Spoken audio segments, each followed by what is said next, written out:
Hi all welcome to SCAT Samagra. ഇന്നത്തെ PYQ സെക്ഷനിൽ question paper code 32/2021 ഒരു പ്രിലിമിനറി എക്സാമിന്റെ ക്വസ്റ്റ്യൻ പേപ്പർ വായിക്കുന്നത്. ഫസ്റ്റ് ക്വസ്റ്റ്യൻ, ഊർജം അളക്കുന്നതിനുള്ള യൂണിറ്റ് ഏതാണ്? ഊർജം അളക്കുന്നതിനുള്ള യൂണിറ്റ് ആണ് ജൂൾ. പ്രപഞ്ചത്തിൽ ദ്രവ്യം ഏറ്റവും കൂടുതൽ കാണപ്പെടുന്ന അവസ്ഥ ഏതവസ്ഥയിലാണ്? പ്ലാസ്മ അവസ്ഥയിലാണ്. എണ്ണയോ കൊഴുപ്പോ ഒരു ആൽക്കലിയുമായി പ്രവർത്തിച്ചുണ്ടാകുന്ന ലവണം ഏതാണ്? സോപ്പ്. എണ്ണയോ കൊഴുപ്പോ ഒരു ആൽക്കലിയുമായി പ്രവർത്തിച്ചുണ്ടാകുന്ന ലവണമാണ് സോപ്പ്. നെക്സ്റ്റ് ക്വസ്റ്റ്യൻ, അന്തരീക്ഷവായുവിലെ ഏറ്റവും കൂടുതൽ കാണപ്പെടുന്ന രണ്ടാമത്തെ മൂലകം ഏതാ? അന്തരീക്ഷവായുവിലെ ഏറ്റവും കൂടുതൽ കാണപ്പെടുന്ന രണ്ടാമത്തെ മൂലകമാണ് ഓക്സിജൻ. മാസ് നമ്പർ 2 ഉള്ള ഹൈഡ്രജന്റെ ഐസോട്ടോപ്പ് ഏതാണ്? മാസ് നമ്പർ 2 ഉള്ള ഹൈഡ്രജന്റെ ഐസോട്ടോപ്പാണ് ഡ്യൂട്ടീരിയം. ഏതാണ്? ഡ്യൂട്ടീരിയം. തോറിയത്തിന്റെ അയിര് ഏതാണ്? തോറിയത്തിന്റെ അയിരാണ് മോണോസൈറ്റ്. തോറിയത്തിന്റെ അയിരാണ് മോണോസൈറ്റ്. ആറ്റത്തിലെ നെഗറ്റീവ് ചാർജുള്ള കണം ഏതാ? ആറ്റത്തിലെ നെഗറ്റീവ് ചാർജുള്ള കണമാണ് ഇലക്ട്രോൺ. ആറ്റത്തിലെ നെഗറ്റീവ് ചാർജുള്ള കണം ഏതാണ്? ഇലക്ട്രോൺ ആണ്. റേച്ചൽ കഴ്സൺ രചിച്ച സൈലന്റ് സ്പ്രിംഗ് എന്ന ഗ്രന്ഥത്തിലെ പ്രതിപാദ്യ വിഷയം എന്താണ്? റേച്ചൽ കഴ്സൺ രചിച്ച സൈലന്റ് സ്പ്രിംഗ് എന്ന ഗ്രന്ഥത്തിലെ പ്രതിപാദ്യ വിഷയമാണ് DDT. എന്താണ്? DDT. ഈ ക്വസ്റ്റ്യൻ പേപ്പറിലെ കറണ്ട് അഫയേഴ്സ് ക്വസ്റ്റ്യൻ സ്കിപ്പ് ചെയ്തിട്ട് GK ക്വസ്റ്റ്യൻ മാത്രമേ വായിക്കുന്നുള്ളൂ. ചൂട് ചേർത്തിട്ടുള്ളവയിൽ വൈറ്റമിൻ H എന്നറിയപ്പെടുന്നത് ഏതാണെന്ന്? വൈറ്റമിൻ H എന്നറിയപ്പെടുന്നത് ഏതാ? ഓപ്ഷൻ പറയാം: folic acid, thiamine, riboflavin, biotin. ഏതാണ് ആൻസർ വരുന്നത്? വൈറ്റമിൻ H എന്നറിയപ്പെടുന്നത് ബയോട്ടിൻ ആണ്. ഏതാണ്? വൈറ്റമിൻ H എന്നറിയപ്പെടുന്നത് ബയോട്ടിൻ ആണ്. പേശികളെ കുറിച്ചുള്ള പഠനമാണ് ഡാഷ്. പേശികളെ കുറിച്ചുള്ള പഠനമാണ് മയോളജി. എന്താണ്? മയോളജി. മദ്യം ബാധിക്കുന്ന തലച്ചോറിന്റെ ഭാഗം ഏതാ? മദ്യം ബാധിക്കുന്ന തലച്ചോറിന്റെ ഭാഗമാണ് സെറിബെല്ല. ഏതാണ്? മദ്യം ബാധിക്കുന്ന തലച്ചോറിന്റെ ഭാഗമാണ് സെറിബെല്ലാണ്. ശരീരത്തിലെ അനൈച്ഛിക പ്രവർത്തനങ്ങൾ നിയന്ത്രിക്കുന്ന മസ്തിഷ്ക ഭാഗം ഏതാണ്? ശരീരത്തിലെ അനൈച്ഛിക പ്രവർത്തനങ്ങളെ നിയന്ത്രിക്കുന്ന മസ്തിഷ്ക ഭാഗമാണ് മെഡുല ഒബ്ലോങ്കേറ്റ. രക്തപര്യന വ്യവസ്ഥ കണ്ടെത്തിയത് ആരാ? രക്തപര്യന വ്യവസ്ഥ കണ്ടെത്തിയത് വില്യം ഹാർവിയാണ്. രക്തപര്യന വ്യവസ്ഥ കണ്ടെത്തിയത്. മനുഷ്യ ശരീരത്തിലെ ഏറ്റവും ഭാരം കുറഞ്ഞ അവയവമാണ് ഏതാ? മനുഷ്യ ശരീരത്തിലെ ഏറ്റവും ഭാരം കുറഞ്ഞ അവയവമാണ് ശ്വാസകോശം. ശ്വാസകോശമാണ് മനുഷ്യ ശരീരത്തിലെ ഏറ്റവും ഭാരം കുറഞ്ഞ അവയവം. മനുഷ്യരിൽ രൂപം കൊള്ളുന്ന സ്ഥിരദന്തങ്ങളുടെ എണ്ണം എത്രയാണ്? മനുഷ്യരിൽ രൂപം കൊള്ളുന്ന സ്ഥിരദന്തങ്ങളുടെ എണ്ണമാണ് 32. മനുഷ്യരിൽ രൂപം കൊള്ളുന്ന സ്ഥിരദന്തങ്ങളുടെ എണ്ണം എത്രയാണ്? 32 ആണ്. ചാന്നാർ സ്ത്രീകൾക്ക് മാറുമറക്കാനുള്ള അവകാശം നൽകിയ ഡേറ്റ് എന്നാ? ചാന്നാർ സ്ത്രീകൾക്ക് മാറുമറക്കാനുള്ള അവകാശം നൽകിയ ഡേറ്റ് ആണ് 1859 ജൂലൈ 26. 1859 ജൂലൈ 26 ചാന്നാർ സ്ത്രീകൾക്ക് മാറുമറക്കാനുള്ള അവകാശം നൽകിയത്. കുണ്ടറ വിളംബരം നടന്നതെന്നാ? കുണ്ടറ വിളംബരം നടന്നത് 1809 ജനുവരി 11 കുണ്ടറ വിളംബരം നടന്നത്. 1809 ജനുവരി 11 കുണ്ടറ വിളംബരം നടന്നത്. ഒന്നാം പഴശ്ശി വിപ്ലവത്തിനുള്ള ഏറ്റവും പ്രധാന കാരണം എന്താ? ഒന്നാം പഴശ്ശി വിപ്ലവത്തിനുള്ള ഏറ്റവും പ്രധാന കാരണമാണ് ബ്രിട്ടീഷുകാരുടെ തെറ്റായ നികുതി നയം. ഒന്നാം പഴശ്ശി വിപ്ലവത്തിനുള്ള പ്രധാന കാരണമാണ് ബ്രിട്ടീഷുകാരുടെ തെറ്റായ നികുതി നയമാണ്. ബ്രിട്ടീഷ് ആധിപത്യത്തിനെതിരെ കേരളത്തിൽ നടന്ന ആദ്യത്തെ സംഘടിത കലാപം ഏതാണ്? ബ്രിട്ടീഷ് ആധിപത്യത്തിനെതിരെ കേരളത്തിൽ നടന്ന ആദ്യത്തെ സംഘടിത കലാപമാണ് ഏതാണ്? അത് ആറ്റിങ്ങൽ കലാപം കേട്ടോ. ആദ്യത്തെ സംഘടിത കലാപമാണ് ബ്രിട്ടീഷ് ആധിപത്യത്തിനെതിരെ കേരളത്തിൽ നടന്ന ആദ്യത്തെ സംഘടിത കലാപമാണ് ആറ്റിങ്ങൽ കലാപം. ദക്ഷിണേന്ത്യയിൽ ആദ്യമായിട്ട് കണ്ണാടി പ്രതിഷ്ഠ നടത്തിയ നവോത്ഥാന നായകനാരാണ്? ദക്ഷിണേന്ത്യയിൽ ആദ്യമായിട്ട് കണ്ണാടി പ്രതിഷ്ഠ നടത്തിയ നവോത്ഥാന നായകനാണ് വൈകുണ്ഠസ്വാമി കേട്ടോ. ആരാണ്? വൈകുണ്ഠസ്വാമിയാണ് ദക്ഷിണേന്ത്യയിൽ ആദ്യമായിട്ട് കണ്ണാടി പ്രതിഷ്ഠ നടത്തിയത്. 1980 അയ്യങ്കാളി പ്രതിമ വെള്ളയമ്പലത്ത് അനാച്ഛാദനം ചെയ്ത ഇന്ത്യൻ പ്രൈം മിനിസ്റ്റർ ആരാണ്? അത് ഇന്ദിരാഗാന്ധിയാണ്. 1980 അയ്യങ്കാളി പ്രതിമ വെള്ളയമ്പലത്ത് അനാച്ഛാദനം ചെയ്ത ഇന്ത്യൻ പ്രധാനമന്ത്രിയാണ് ഇന്ദിരാഗാന്ധി കേട്ടോ. ഇന്ദിരാഗാന്ധിയാണ്. ആഗമാനന്ദ സ്വാമി അന്തരിച്ച വർഷം ഏതാ? ആഗമാനന്ദ സ്വാമികൾ അന്തരിച്ച വർഷം 1961 കേട്ടോ. 1961 ആഗമാനന്ദ സ്വാമികൾ അന്തരിച്ചത്. 1961 അക്കാമച്ചെറിയൻ എന്ന പുസ്തകം എഴുതിയതാരാ? അക്കാമച്ചെറിയൻ എന്ന പുസ്തകം എഴുതിയത് R പാർവതി ദേവിയാണ്. അക്കാമച്ചെറിയൻ എന്ന പുസ്തകം എഴുതിയത് R പാർവതി ദേവി കേട്ടോ. R പാർവതി ദേവിയാണ് അക്കാമച്ചെറിയൻ എന്ന പുസ്തകം എഴുതിയത്. സമപന്തി ഭോജനം സംഘടിപ്പിച്ചതാരാ? വൈകുണ്ഠസ്വാമിയാണ് സമപന്തി ഭോജനം സംഘടിപ്പിച്ചത്. വൈകുണ്ഠസ്വാമിയാണ് സമപന്തി ഭോജനം സംഘടിപ്പിച്ചത്. ഇനി അയ്യങ്കാളി ജനിച്ച ദിവസം എന്നാണ്? അയ്യങ്കാളി ജനിച്ചത് 1863 ഓഗസ്റ്റ് 28 അയ്യങ്കാളി ജനിച്ചത്. 1863 ഓഗസ്റ്റ് 28 കേട്ടോ. 1863 ഓഗസ്റ്റ് 28 അയ്യങ്കാളി ജനിച്ചത്. നെക്സ്റ്റ് ക്വസ്റ്റ്യൻ ആണ്, കേരളത്തിലൂടെ കടന്നു പോകുന്ന ദേശീയപാത 85 ബന്ധിപ്പിക്കുന്ന സ്ഥലങ്ങൾ ഏതൊക്കെയാണെന്ന്? Kochi to Thondi point. ഏതാണ്? കേരളത്തിലൂടെ കടന്നു പോകുന്ന ദേശീയപാത 85 ബന്ധിപ്പിക്കുന്ന സ്ഥലങ്ങളാണ് കൊച്ചി ടു ഡോണ്ടി പോയിന്റ്. സ്വകാര്യ മേഖലയിൽ പ്രവർത്തിക്കുന്ന കേരളത്തിലെ ആദ്യത്തെ ജലവൈദ്യുത പദ്ധതി ഏതാ? സ്വകാര്യ മേഖലയിൽ പ്രവർത്തിക്കുന്ന കേരളത്തിലെ ആദ്യത്തെ ജലവൈദ്യുത പദ്ധതിയാണ് മണിയാറ്. ഇടുക്കി പദ്ധതിയുടെ സ്ഥാപിത ശേഷി എത്രയാണ്? എത്ര മെഗാവാട്ട്? ഇടുക്കി പദ്ധതിയുടെ സ്ഥാപിത ശേഷിയാണ് 780 മെഗാവാട്ട് കേട്ടോ. ഇടുക്കി പദ്ധതിയുടെ സ്ഥാപിത ശേഷി 780 മെഗാവാട്ടാണ്. ടൂറിസത്തെ വ്യാവസായികമായിട്ട് അംഗീകരിച്ച ആദ്യ സംസ്ഥാനമാണ് കേരളം. ടൂറിസത്തെ വ്യാവസായികമായി അംഗീകരിച്ച ആദ്യ സംസ്ഥാനം ഏതാണ്? അത് കേരളമാണ്. ടൂറിസത്തെ വ്യാവസായികമായിട്ട് അംഗീകരിച്ച ആദ്യ സംസ്ഥാനം കേരളമാണ്. കേരളത്തിലെ ആദ്യത്തെ കയർ ഫാക്ടറി, അതായത് ഡാറാസ് മെയിൽ ആലപ്പുഴയിൽ സ്ഥാപിതമായത് ഏത് വർഷത്തിലാണ്?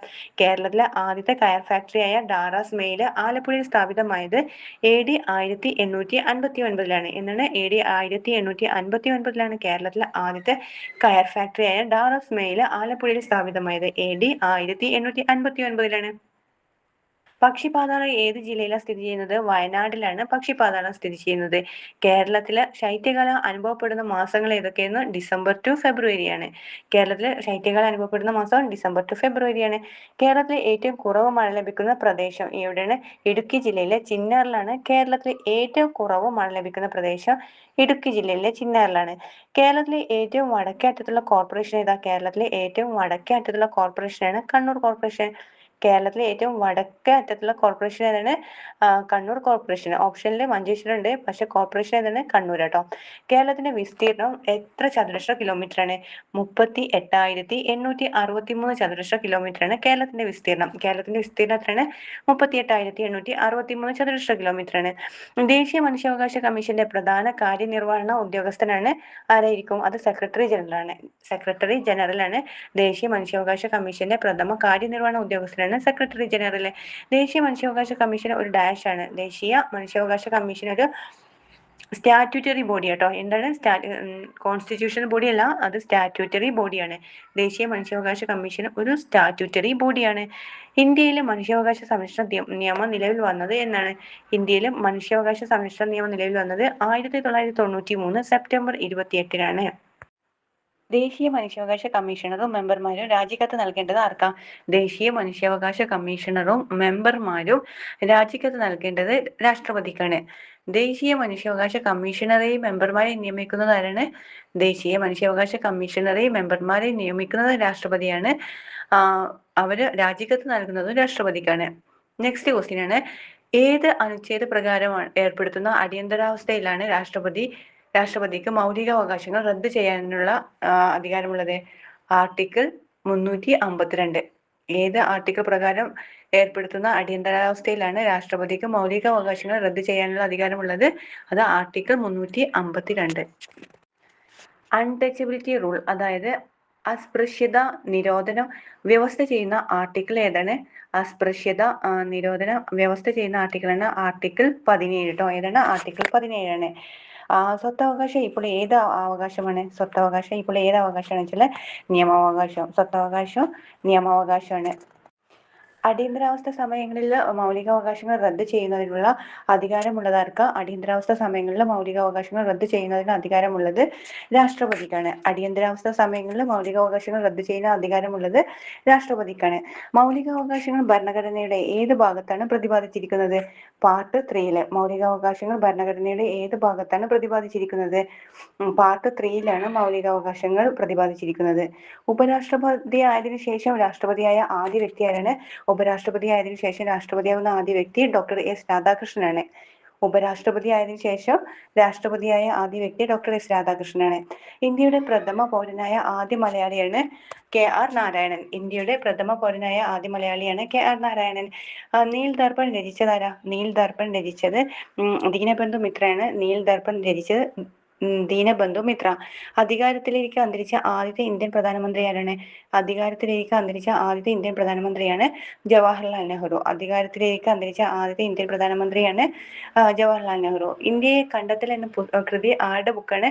ഇന്ത്യയെ കണ്ടെത്തൽ എന്ന കൃതി രചിച്ചത് ജവഹർലാൽ നെഹ്റുവിന്റെ ആണ് ഇന്ത്യയെ കണ്ടെത്തൽ എന്ന കൃതി. നെക്സ്റ്റ് ക്വസ്റ്റ്യൻ ആണ്, വേദങ്ങളുടെയും പ്രധാനപ്പെട്ട 5 ഉപനിഷത്തുകളുടെയും പരിഭാഷ ബംഗാളിൽ പ്രസിദ്ധീകരിച്ച സാമൂഹ്യ പരിഷ്കർത്താവ് ആരാ? വേദങ്ങളുടെയും പ്രധാനപ്പെട്ട 5 ഉപനിഷത്തുകളുടെയും പരിഭാഷ ബംഗാളിൽ പ്രസിദ്ധീകരിച്ച സാമൂഹ്യ പരിഷ്കർത്താവാണ് രാജാറാം മോഹൻ റായ് ആണ്. ഇന്ത്യൻ ദേശീയതയുടെ പ്രവാചകൻ എന്നറിയപ്പെടുന്നത് ആരാണ്? ഇന്ത്യൻ ദേശീയതയുടെ പ്രവാചകൻ എന്നറിയപ്പെടുന്നത് രാജാറാം മോഹൻ റായ് ആണ്. കൽക്കട്ടയിലെ സുപ്രീം കോടതി സ്ഥാപിച്ച ഗവർണർ ജനറൽ ആരാ? കൽക്കട്ടയിലെ സുപ്രീം കോടതി സ്ഥാപിച്ച ഗവർണർ ജനറൽ വാറൻ ഹേസ്റ്റിങ്സ് ആണ്. 1857 കലാപം അറിയപ്പെടുന്നത് ശിപായി ലഹള. 1857 കലാപം അറിയപ്പെടുന്നത് ശിപായി ലഹള എന്നാണ് 1857 കലാപം അറിയപ്പെടുന്നത്. നെക്സ്റ്റ് ക്വസ്റ്റ്യൻ ആണ്, അവസാനമായിട്ട് ഇന്ത്യ വിട്ടുപോയ വിദേശീയർ ആരാണ്? അവസാനമായിട്ട് ഇന്ത്യ വിട്ടുപോയ വിദേശീയരാണ് പോർച്ചുഗീസുകാരാണ്. ഇന്ത്യയിലെ ഏറ്റവും കൂടുതൽ ദേശീയോദ്യാനങ്ങളുള്ള സംസ്ഥാനം ഏതാ? ഇന്ത്യയിലെ ഏറ്റവും കൂടുതൽ ദേശീയോദ്യാനങ്ങളുള്ള സംസ്ഥാനം മധ്യപ്രദേശാണ്. പോയിന്റ് കലൈമർ പക്ഷി സങ്കേതം ഏത് സംസ്ഥാനത്താണ്? പോയിന്റ് കലൈമർ പക്ഷി സങ്കേതം സ്ഥിതി ചെയ്യുന്നത് അത് തമിഴ്നാട്ടിലാണ്. പോയിന്റ് കലൈമർ പക്ഷി സങ്കേതം. ഉത്തരേന്ത്യൻ സമുദ്രങ്ങളിലെ പ്രധാന മണ്ണിന് ഏതാ? അത് എക്കൽ മണ്ണ്. ഉത്തരേന്ത്യൻ സമുദ്രങ്ങളിലെ പ്രധാന മണ്ണിനാണ് എക്കൽ മണ്ണ്. ഇന്ത്യയിലെ ഉഷ്ണകാലമാണ് ഏത് മാസത്താണ് ഇന്ത്യയിലെ ഉഷ്ണകാലം? മാർച്ച് മുതൽ മെയ് മാസം വരെയാണ് ഇന്ത്യയിലെ ഉഷ്ണകാലം. മാർച്ച് മുതൽ മെയ് മാസം വരെ. ജഹാംഗീറിന്റെ നൂർജഹാന്റെ ശവകുടീരങ്ങൾ സ്ഥിതി ചെയ്യുന്ന നദീതീരം ഏതാണ്?